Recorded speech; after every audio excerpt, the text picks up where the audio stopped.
ஆதவன் ஓட்டம் என்று ஒரு சிறுகதை எழுதியிருக்கிறார்.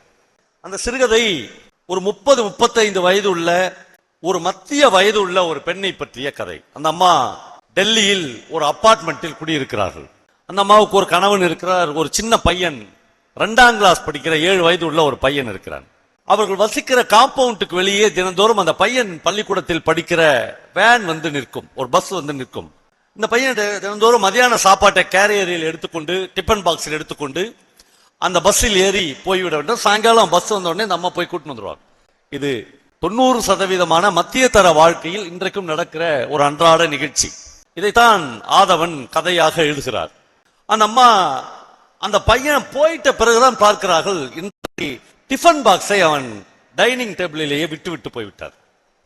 அந்த அம்மா பதறாங்க, ஐயோ என் பிள்ளை மதியானம் சாப்பிடாது, என் பிள்ளை போயிடுச்சு, நான் என்ன பண்றது, என் பையன் பட்னியா இருப்பான் என்கிற ஒரு தாயின் பதைப்பதைப்போடு அந்த டிஃபன் பாக்ஸை அந்த அம்மா கையில் எடுத்துக் கொள்கிறார்கள். எடுத்துட்டு வந்து வெளியே நின்று பார்க்கிறார்கள், அபார்ட்மெண்ட்டுக்கு வெளியே நின்று பார்க்கிறார்கள். தூரத்தில் பஸ் நிற்கிறது. டைம் பார்க்கிறார்கள். இங்கிருந்து நடந்து போய் அந்த டிஃபன் பாக்ஸை பையன் கையில் கொடுக்க வேண்டும் என்றால் 7 நிமிடம் ஆகும். ஆனால் பஸ் வந்து 5 நிமிடத்தில் போய்விடும். மிக நிச்சயமாக அந்த டிஃபன் பாக்ஸை அந்த தாயால் கொடுக்க முடியாது. என்ன பண்ணலாம் என்று யோசிக்கிற போது, ஒருவேளை ஓடினால், வேகமா ஓடினா பிள்ளைக்கு டிஃபன் பாக்ஸை கொடுத்து விடலாம் என்று நம்ம நினைப்பார்கள். ஓடினா இந்த வயசுல எல்லாரும் பார்க்க மாட்டாங்களா? தெருவுல இருந்து அபார்ட்மெண்ட்ல இருந்து யார் பார்த்தாலும் கவலை இல்லை, என் புள்ளதான் எனக்கு முக்கியம் என்று அந்த அம்மா டிஃபன் பாக்ஸை கையில் பிடித்துக் கொண்டு வேக வேகமாக ஓடுவார்கள்.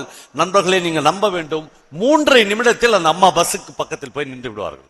குழந்தைக்கு ஜன்னல் வழியாக டிஃபன் பாக்ஸை கொடுத்து விடுவார்கள். அந்த பையன் அம்மாவுக்கு தேங்க்ஸ் மம்மி என்று சொல்வான். என் கண்ணே, நீ பட்னியா இருக்கக்கூடாது என்று கண் கலங்க அவள் திரும்பி வரும்போது யோசிப்பாள், எவ்வளவு பேர் நம்மளை ஓடும் போது வேடிக்கை பார்த்தார்கள், எவ்வளவு பேர் ஓடும் போது நம்முடைய துணி விலகுகிறதா என்று கூட பார்த்திருக்கலாம். ஆனால் எதை பற்றியும் எனக்கு கவலை இல்லை, என் புள்ளதான் எனக்கு முக்கியம். என் மகன் ஒருவேளை பட்னியாக இருந்து விடக்கூடாது என்று முடிவெடுத்து விட்டு அந்த அம்மா சொல்லுவார், கண்களில் நீர் கோர்க்க அந்த அம்மா சொல்வார், மகனே நன்றி மகனே, பல ஆண்டுகளுக்கு பிறகு என் ஓட்டத்தை மீட்டெடுத்தாய், அதனால் நன்றி என்று சொல்வார். கதையின் பின்புலம் ஒன்று இருக்கிறது. ஒரு காலத்தில் தமிழ்நாட்டினுடைய தடகள வீராங்கனை அந்த அம்மா. ஒரு காலத்தில் டைமர் வைத்து 3 நிமிடத்தில் 100 மீட்டர் 200 மீட்டர் ஓட்டப்பந்தயங்களை கடந்தவள். அவள் வாங்கின பரிசுகள், அவள் வாங்கின கோப்பைகள், அவள் வாங்கின பத்திரங்கள், அவள் வாங்கின பாராட்டு சான்றிதழ்கள் எல்லாம் ஒரு குடும்பம் என்கிற அமைப்புக்குள்ளாக எங்கே போனதென்றே தெரியவில்லை.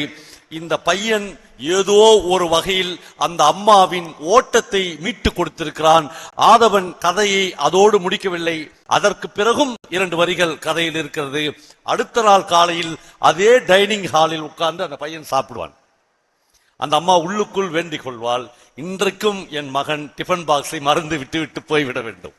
இன்றைக்கும் அவன் டிஃபன் பாக்ஸை மறந்து விட்டு போய்விட்டால் நான் டிஃபன் பாக்ஸை எடுத்து ஓடி போய் என் மகனுக்கு கொடுப்புவேன். மகனே, கடவுளே, தினந்தோறும் என் புள்ள டிஃபன் பாக்ஸை மறக்க வேண்டும், என் ஓட்டம் எனக்கு முக்கியம், என் ஓட்டத்தை நான் தக்க வைத்துக் கொள்ள வேண்டும் என்று ஆதவன் எழுதுகிறார். நண்பர்களே, சிறுகதைகள் என்பது, கவிதைகள் என்பது ஒரு வகையில் நமக்கு மீட்டெடுத்து கொடுப்பது. நம்முடைய பால்யத்தை, நம்முடைய இளமை காலங்களை, நாம் தொலைத்த நண்பர்களை, நாம் தொலைத்த காதலை, நாம் தொலைத்த மிக அற்புதமான வாழ்க்கையை, நாம் தொலைத்த கிராமத்தை, நாம் நடந்த பாதைகளை எல்லாவற்றையும் மீட்டெடுத்து கொடுப்பதுதான் இலக்கியம்.